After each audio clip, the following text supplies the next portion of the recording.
Okay, round two. So let me just go through it a little quicker this time. I just did a recording and it disappeared. I don't know what happened, but here we are again. And welcome back to another view of my PC setup. So today I bought a new CPU cooler and we can see it here. The tubes are going to the motherboard and it is a Corsair H80i V2. So the special thing about this water cooler is it is extra thick. And hello, there I am. Hello to you. I hope everything is nice. And as you can see, let me just focus. This cooler is very thick, and this is a standard thickness of a fan. So you can see how thick it is. So what I did was I was thinking a lot about my system, what I was going to do. But when I saw this cooler, which has a fan on the backside here, that one, and it also has a fan here on the front side. So two cooler fans, and this is not the best setup for dust right now. I'm going to fix it. Ouch! I'm going to fix it a little bit later. Make something very nice, just so you can see it.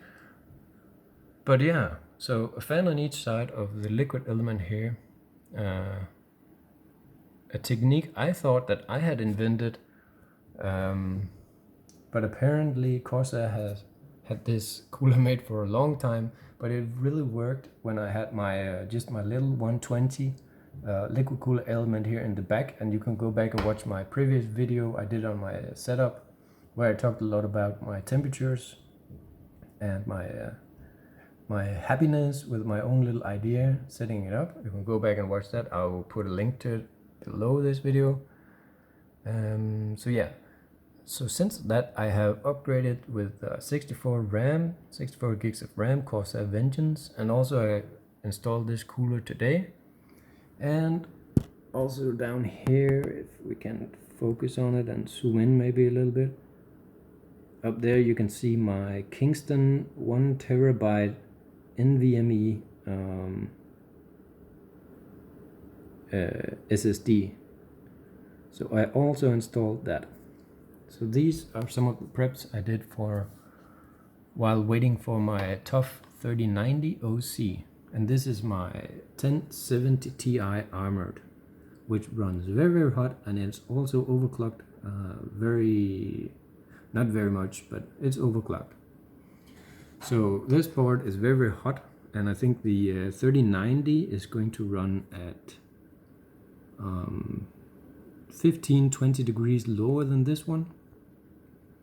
And yeah, so another thing is you can see all of these plugs here. Another thing I did was I pulled out an extra cable down there to have up here plugging into in preparation for my 3090 OC. In preparation, I pulled out a new cable, so I have two separate cables controlling the graphics card. So no longer am I just using one cable with a waay split. For example, using one of these from the same cable and putting it over there. Now I have two separate cables running up and supplying it from the PSU. So that's some of the prep I did.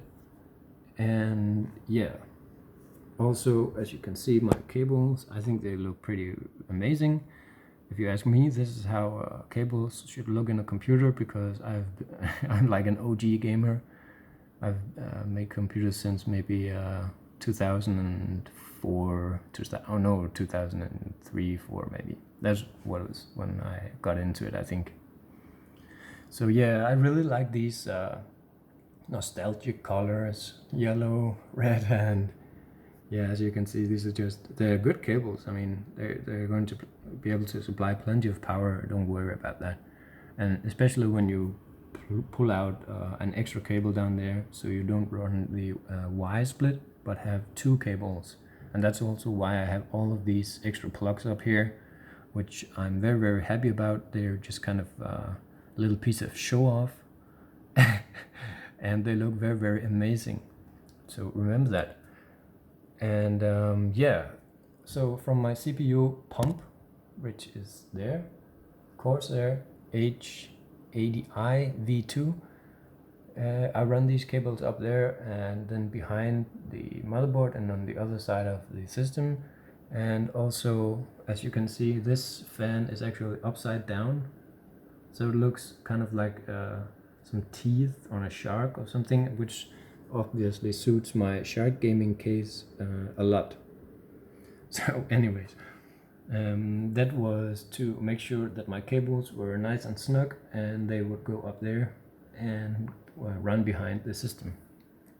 And yeah, another reason why I bought this cooler and not a double cooler was to make it easier, and I'm also pretty confident in this cooler's ability, since it has two fans, to pull in a lot of very cold air and keep the cooler element at a nice low temperature, and then actually be able to fill my whole system with relatively, or actually very cool air.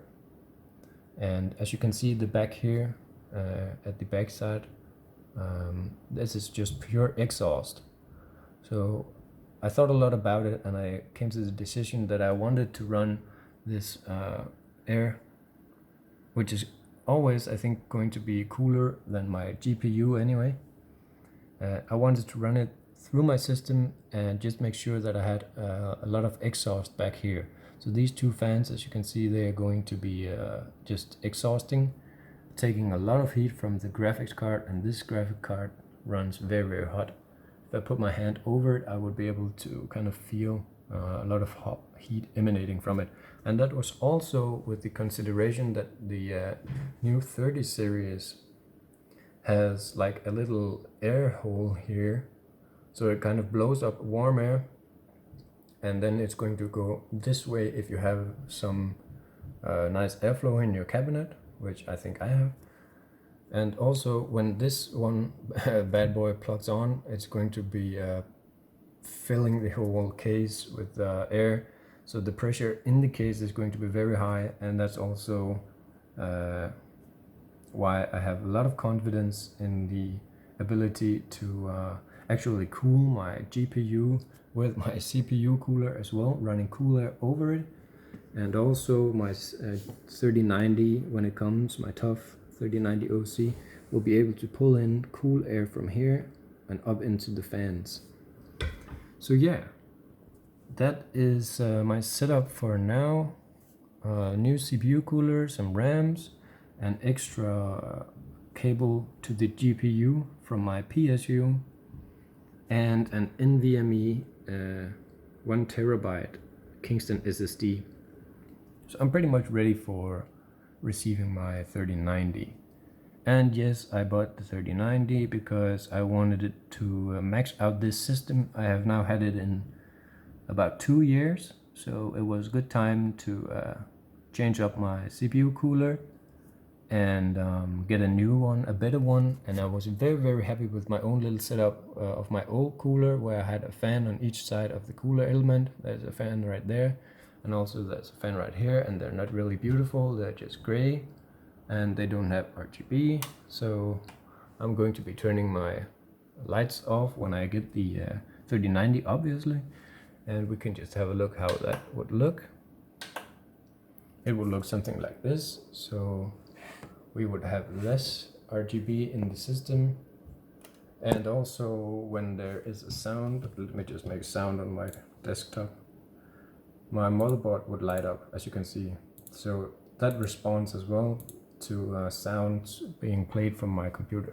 But for the sake of this little video, let's just turn back the lights, and we can have a nice color cycle here.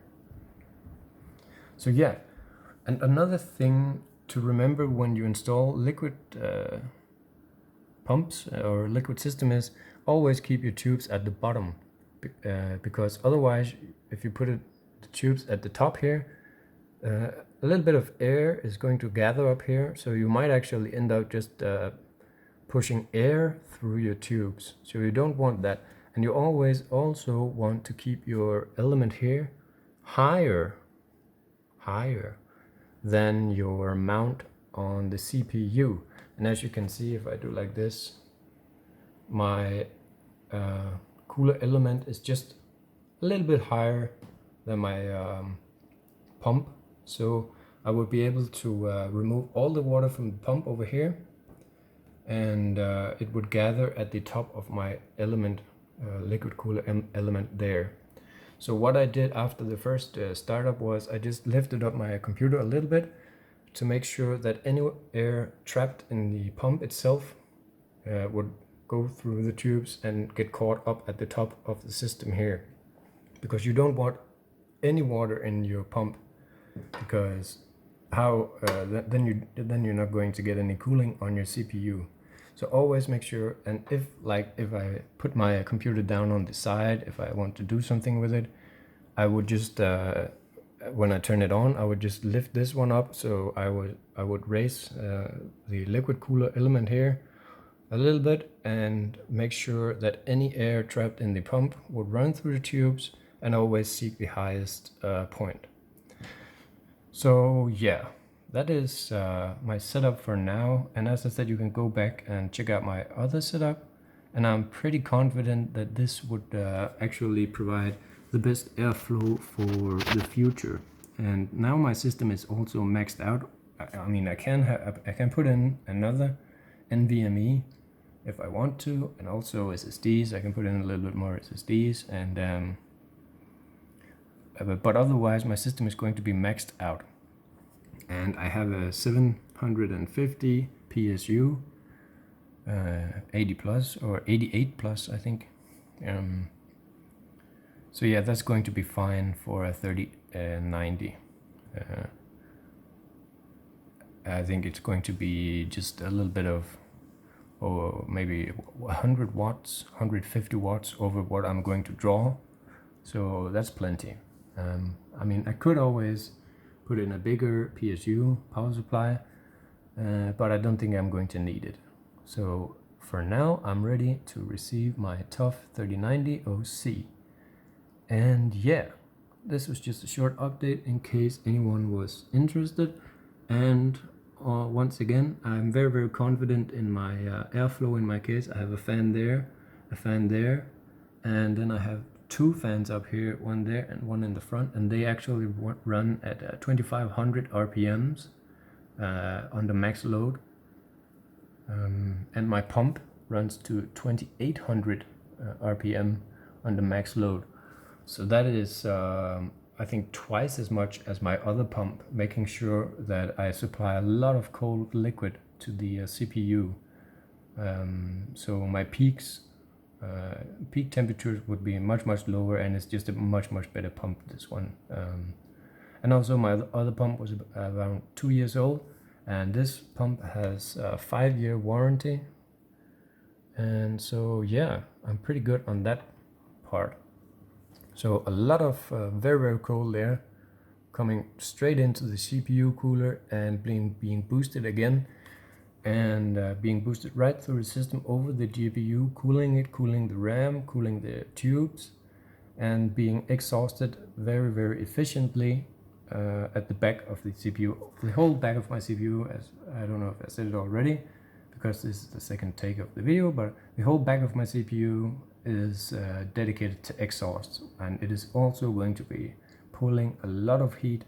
And when I get my 3090, the heat that's going to come up from the hole in the 3090, that would be here, coming up, would be pulled and also pushed from this fan to the exhaust. So yeah, I am very much looking forward to receiving my new GPU, and as you can see, these beautiful color cables, OG cables, they actually match my GP or my motherboard colors. And just a short look at my temperatures. Where are they? They are here. Here you can see, I don't actually think that anything is running at 110.0 without any. I think these are just kind of I mean, what would be this hot? I mean, I don't know, my CPU is 30, so could it be my NvMe that is running so hot? I don't think so. So I don't know, I think they're just different temperatures at which time. So yeah, 1, 2, 3, at which time the I don't actually know why it says that, but I'm pretty sure my system is not running so hot right now. And here you can see my core temperature, and also here I did do a benchmark on the whole system, and these are the temperatures so far. And we also run at 5 gigahertz. Let's just see if it's going to boost up to 5. There it is. So I don't run it at 5 gigahertz all the time, but this is what we've got for now. My system has now been maxed out, and I've been waiting for this for, well, this was the plan ever since I got my computer. So yeah, not to make this video too long, enjoy the nice color scheme here and my nice cable back there. Very much fitting to my motherboard, which is military grade. And with that, we are out. Peace.